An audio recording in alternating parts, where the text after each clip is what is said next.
Hi everyone, this is Marcus, your Asian tennis boy, and welcome to the first episode of Tennis on Tour, a series where I share about tennis courts from all around the world. For this episode, we are in Macau. I was there for work for about 4 weekends, so I knew that I had time to play some tennis. So you might ask, how did I manage to play tennis in a foreign land?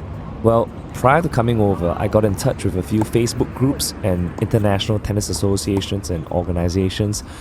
However, I wasn't able to make it for the sessions, which usually happen about once or twice a week. So I decided that on my off day, I was just going to grab my tennis bag, head to the courts, and make some friends. And luckily for me, it worked. I managed to exchange a few contacts, and on the day itself, I was lucky to be invited to join in for a fun rally session. The court that I was at is called the Macau Tennis Academy, and the building is actually a large sports compound that has facilities for a variety of sports, like table tennis, squash, and bowling. For tennis, they've got 8 courts and 1 center court, and they organize local tournaments here as well. I hear that the national team uses these courts for training, so the courts are really well maintained. Other than online bookings that are only available for locals, they also have courts available for walk-ins, which is on a first-come, first-served basis, which was what I did.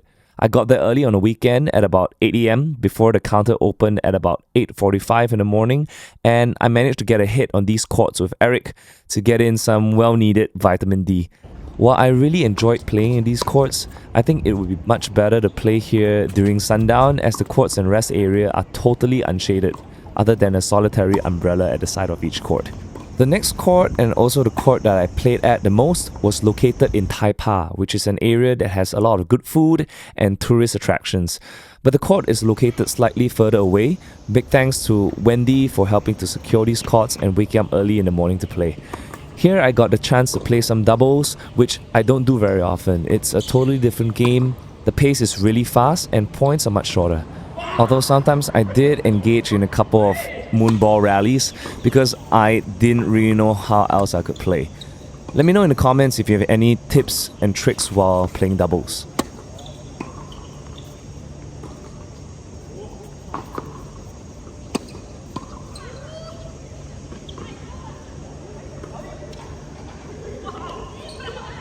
Of course, I also managed to clock in a couple of singles games, so here's some highlights for you to enjoy.